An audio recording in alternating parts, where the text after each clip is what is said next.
Good evening, everyone, and welcome to another edition of Ice Wolves Insider. The hat-trick goal wins the Credit Union Cup for the LeBron Ice Wolves. Talking to assistant coach Gavin Holcomb about that victory over the Mustangs, as well as Ice Wolves players Rhyse Dieno and Dayton Fossum. And then later on in our usual From the Stand segment, we'll be joined by Ice Wolves followers Roger Schooly, Scott Boys, Kevin Radloff, and Curtis Skalicky to talk about all things Ice Wolves and the SJHL. We'll see you right back.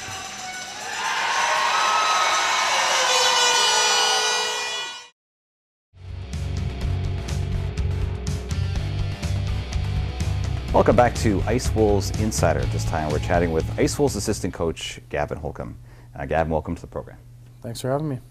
All right, so obviously you guys were able to finish off really a very tough Milford Mustangs team in 5 games. Just maybe start off with just what you thought were the keys to your victory in that series. Well, you know, we got some timely goals. I thought for the most part throughout the series we stuck to our systems, but you know, we were very disciplined throughout the series, you know, when it came to staying out of the penalty box, plus sticking to our game plan. We got away from it a few times, and when you do that, they're a very dangerous team. But guys were quick to nab it right away and get back on track, so you know, I thought those were definitely big components.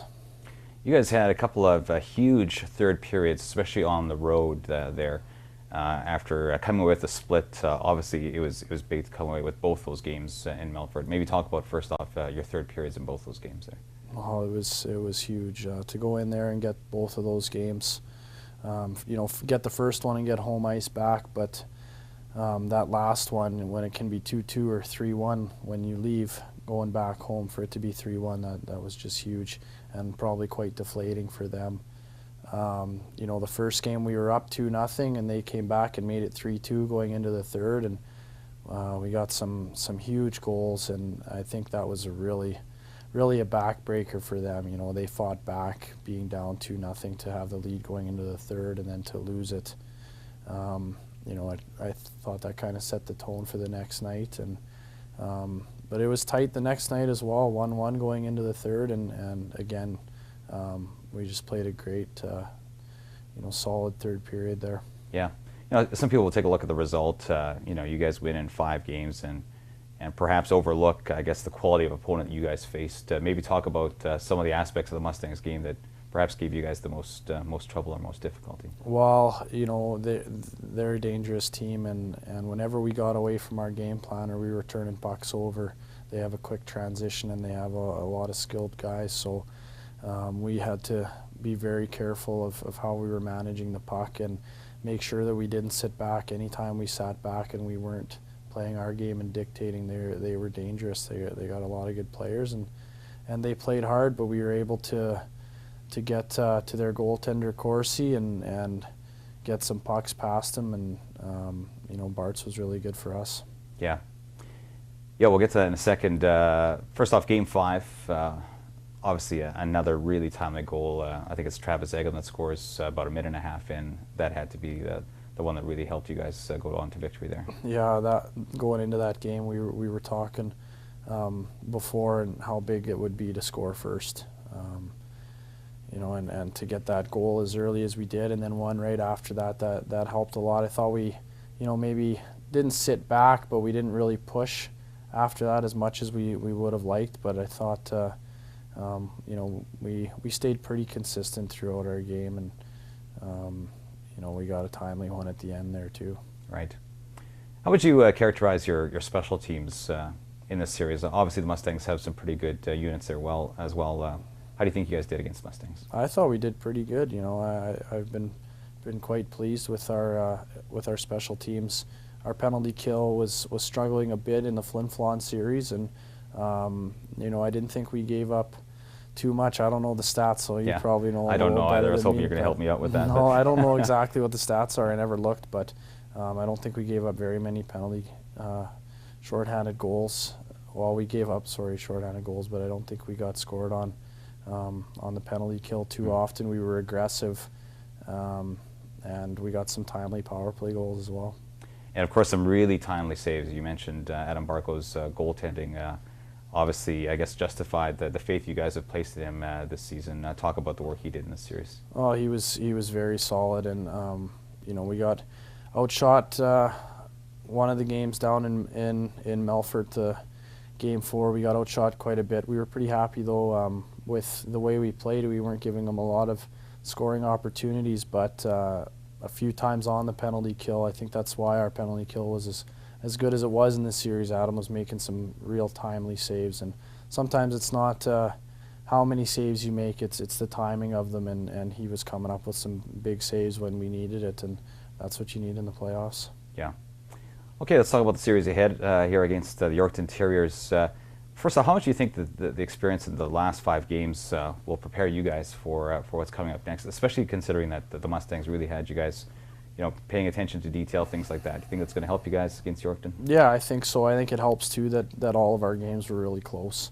You know, you get some games that are, you know, 4 or 5 goal spread, and you might get away from your habits and what you want to do, but being that all the games were as tight as they were, we had to stay tight as a team, and I thought we stayed really composed too on the bench. The guys didn't get too worked up at all, and I think that's going to help us a lot here in the finals.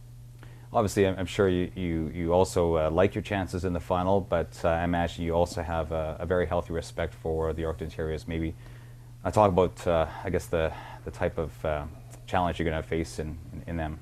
Well, it's going to be a big challenge. We have to, you know, definitely respect them as a team. They finished first in their division for a reason, and they haven't lost a playoff game yet. They have a real deep lineup, their forwards and their defense, and they have a really good goalie in Devin Peters. So it's going to be an interesting series. It's not going to be. I can't see it being like the one last year. I think it's 2 totally different teams this year, and it's going to be a real exciting series. All right. Well, Gavin, congratulations on the win over the Mustangs there, and thanks for being on the program tonight. All right, thank you. All right. If you're just joining us, this has been Ice Wolves Insider. We've been talking with Ice Wolves assistant coach Gavin Holcomb. We'll be right back with Dayton Fossum and Rhys.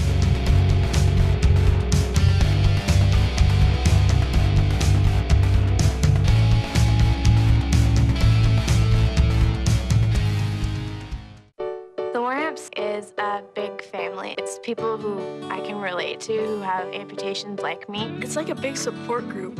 It's allowed me to reach goals that I never thought possible.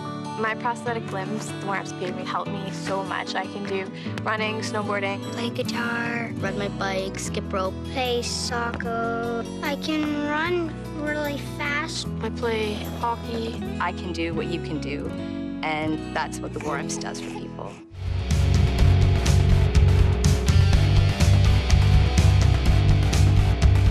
Welcome back to Ice Wolves Insider. We're chatting right now with Ice Wolves players Dayton Fossum and Rhys Dieno. Guys, welcome to the program. Thanks for having us. All right. Well, congratulations on the series victory over the Mustangs. I know it couldn't have been easy. They seem to be a pretty quality outfit over there. Maybe just talk about what you thought were the keys to victory for you guys. Start with you there, Dayton. I think we all knew what we had to do this series. We had to come out hitting against those boys because they're pretty soft up front, so we knew that we had to play physical with them, and then that'd kind of get them away from their game. And we had to get lots of rubber on Corsi because we all know how good of a goalie he was, and those are pretty much the 2 main keys that we talked about. And get pucks in behind their defense because they got some big boys back there that can't really turn around and get pucks that quick. So I think those are the 3 main keys, and that's why we were successful against them. Yeah. Rhys, anything to add there? What did you see as the big victories? Well, yeah, working their D was a big thing, and kind of staying at our own level, not sinking down to theirs for penalty-wise, and kind of staying out of the scrums in front of the net was a pretty big reason why we won that series. Did you find it difficult? Like we talked about that last series with the Bombers. Obviously, that team was fairly undisciplined. Did you find that you were having a hard time resisting the urge to hit back in this series as well? Oh yeah, they didn't really like me that much. It seemed they were chanting my name in Melfort there, and those kids behind the bench were really getting to me. But I mean, it was we had to move on to bigger, better things, and we have another series to win, so we got to just look forward, forget them. Yeah. You mentioned the Melfort goalie there, Charles Corsi. You mentioned getting shots on net. Was there anything else you guys tried to do in terms of beating that guy? Obviously, he had great stats this year. I think you might have been their team MVP this year. What else did you guys try and do there with Corsi? We got to the net really good this series. Like we had a couple of our big boys like Ledoux, he got to the net pretty good this series, and he caused a lot of trouble for Corsi to see that puck. And that's what Bobby said. When we get to the net, we'll be more successful. So in the first game we didn't really do it that good, but in the second game we did it, and then we kind of just learned after that, the more we do this, the more successful we'll be. Yeah.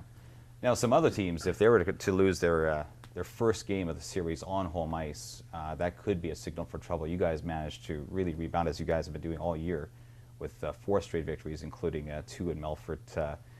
Why do you think that worked out that way for you guys? I'll start with you there, Rhys.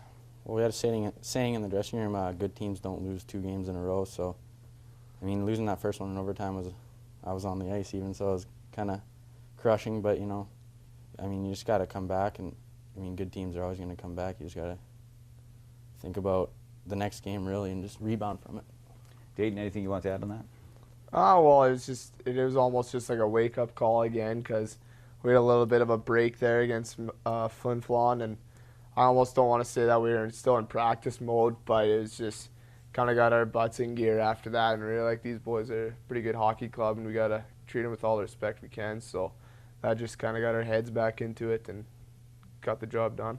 Yeah.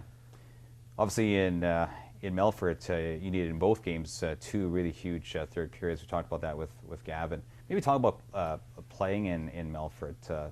What is it like playing in that environment? You mentioned the noise there, Rhys, but I've heard that the ice is soft. Perhaps the pucks bounce a bit more. You got obviously the larger ice surface. What do you guys perhaps do differently, if anything, to get success there? I'll start with you there, Dayton. Just gotta keep it simple. That's the main thing. Why we were successful this year is we played some simple hockey. And that's when we're playing our best hockey. But in a barn like Melfort, it wasn't that bad for playoffs this year, but during the regular season especially, it's just so quiet and so dead in there that you got to make your own energy happen. So, but you gotta keep it simple. Always keep your feet moving, because the ice is pretty soft. But and just finishing your checks too, because that will wear them down. Tear those boys some more out. Yeah.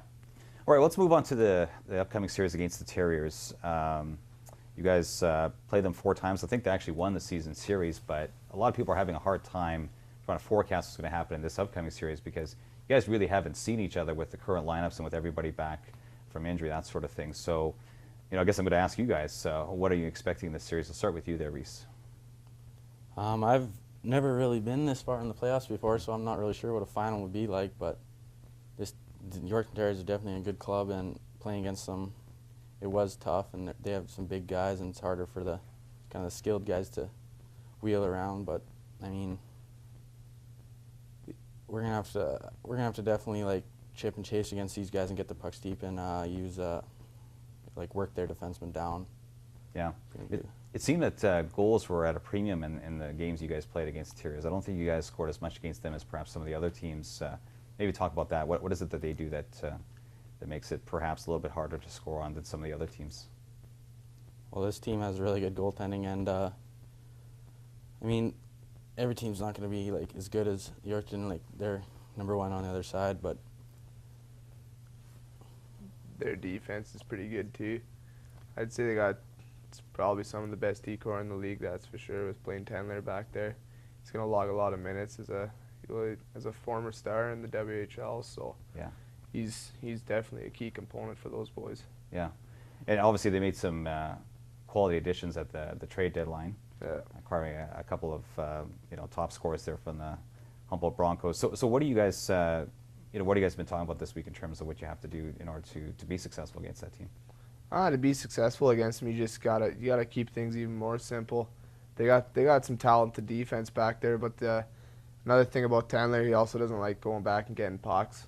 He doesn't like getting hit back there, so you got to finish him every time you get a chance to.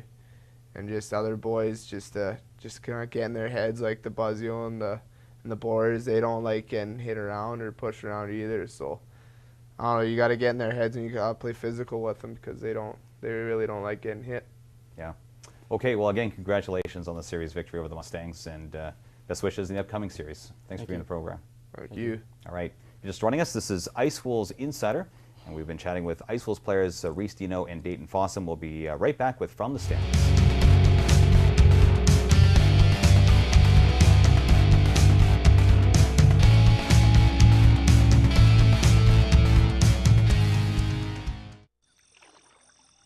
Wetlands improve water quality and quantity and provide recreational opportunities, but they're disappearing fast.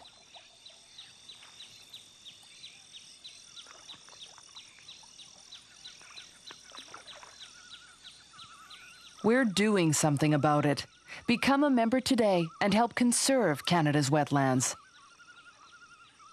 Ducks Unlimited Canada, active by nature.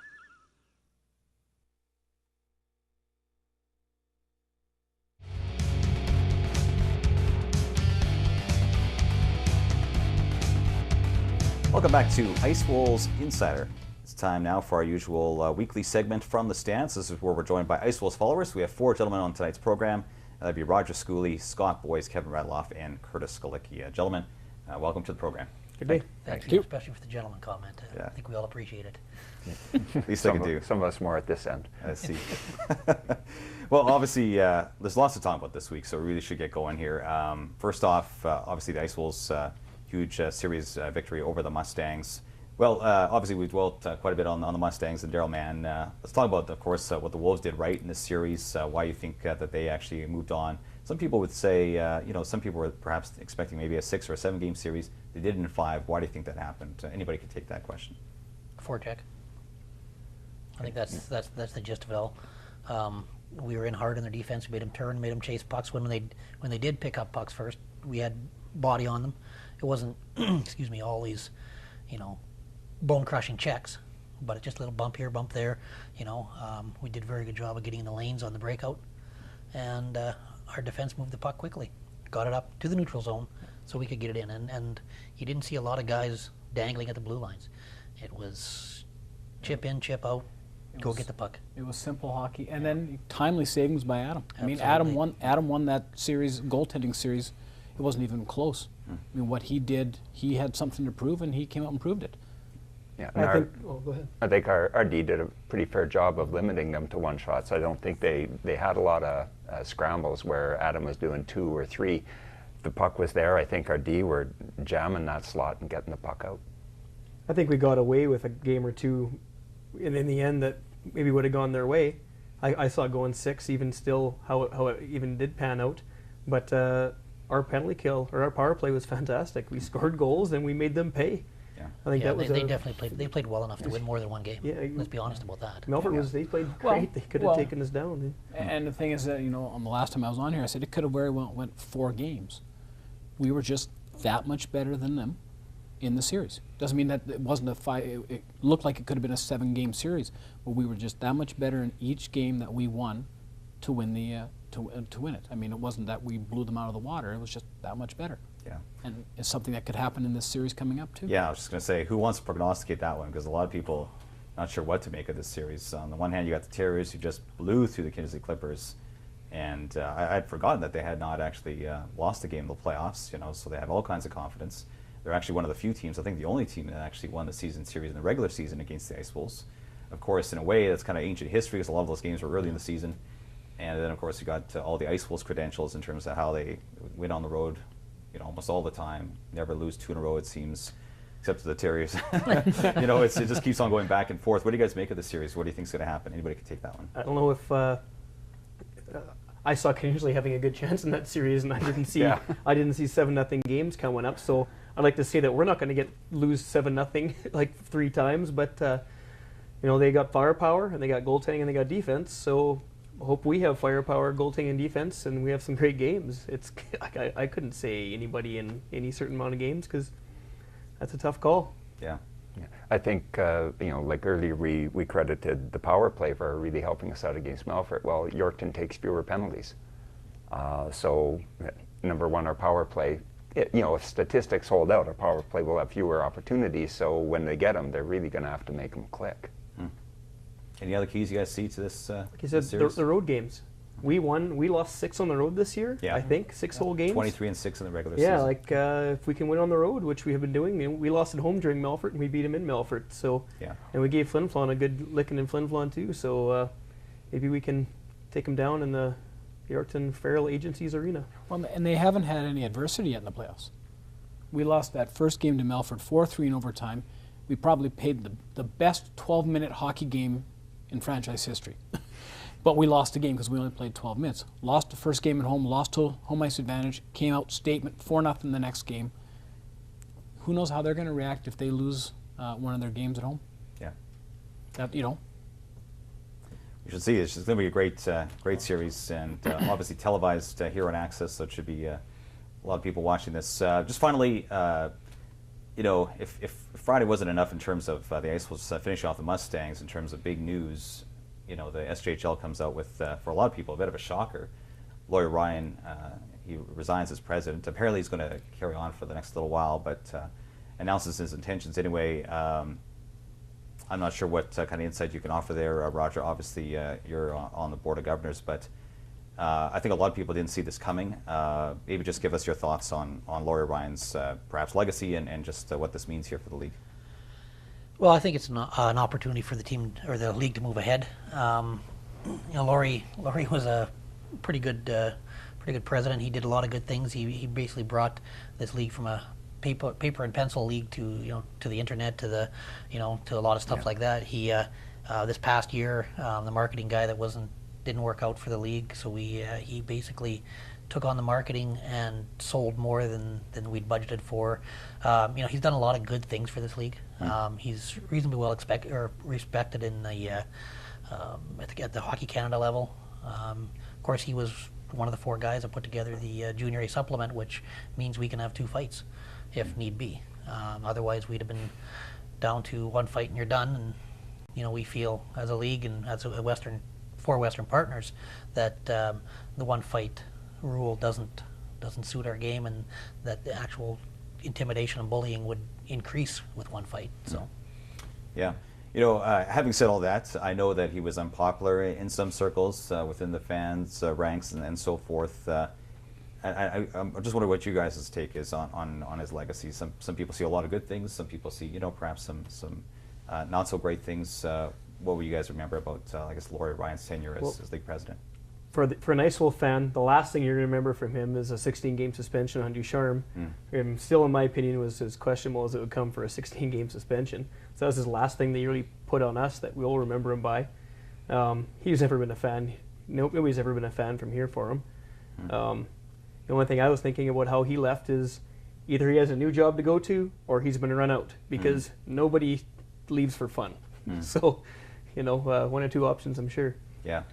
It's hard to say what's going to happen next, what they're going to do. I know online there's been a suggestion perhaps that maybe an MJHL, SJHL, a dual commissioner thing. I'm not sure what you guys think about that, but that won't happen. You don't think that's going to happen? I'll tell you what, because especially with Kim Davis throwing the SJHL and LaRange in particular under the bus in the Dolphin series last year. But what kind of guy do you think we're going to actually see in terms of a new league president? So what kind of strengths is he going to have? Any thoughts? Well, I think it's going to be somebody who's been through the trenches in this league, probably someone who has connections at the university and the pro level, probably, as well as major junior. There's been a few names kicked around that I've heard already from a few of the other governors, all of them qualified people. So, again, I think it's an opportunity for the league to move forward. Can you give us names? Can you give us names? I absolutely not. I think you need somebody that you know where you stand with him, though. Yeah. Because you never knew what you're going to get. I thought Laurie was very flaky with a lot of his calls. I think you have to know what you're going to get, and before you even get it, you should expect, I'm going to get 2 games, I'm going to get 10 games. But I don't think you knew that all the time with him, and I think some of his calls were, just as a fan with penalties and suspensions, were this was so bad and it didn't get much, and this wasn't so bad and got lots. So I'd like to see that as a fan anyway. Well, you got to know that Laurie wasn't in charge of discipline. He was a guy that spelled it out once it was done, but he did have a hand in it. Like we gotta look at this, legitimately. Rule by committee. Yeah, absolutely. And don't get me wrong. I think the Ducharme suspension was ridiculous, but that's why it was what it was, and there was nothing that we could do about it. And it was a bad hit at a bad time, and we were the poster boys.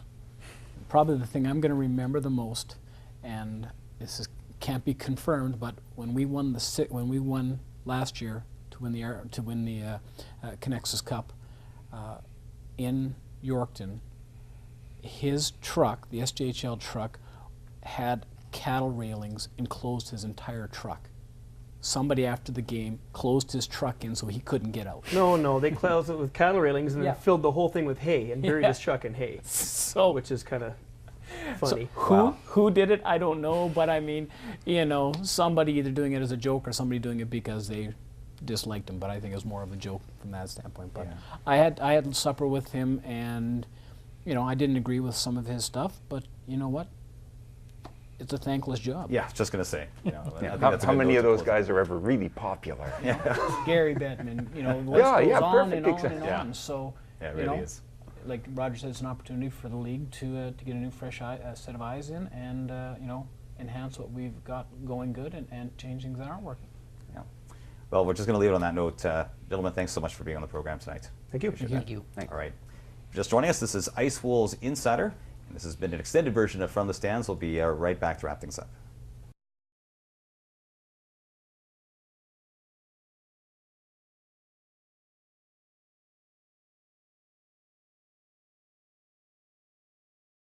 Well, that's all the time we have for this evening's edition of Ice Wolves Insider. I want to thank our special guests this evening, Ice Wolves assistant coach Gavin Holcomb, as well as Ice Wolves players Dayton, Fossum, and Dieno, and of course our fans and From the Stands, Kevin Radloff, Curtis Skalicky, Roger Schooly, and Scott Boys. Just a reminder that all the games of the upcoming series between Yorkton and La Ronge will be broadcast live right here on Access 7, beginning with Game 1 Friday night at 7:30. Of course, we'll be back next week at the usual time and place. We'll see you then.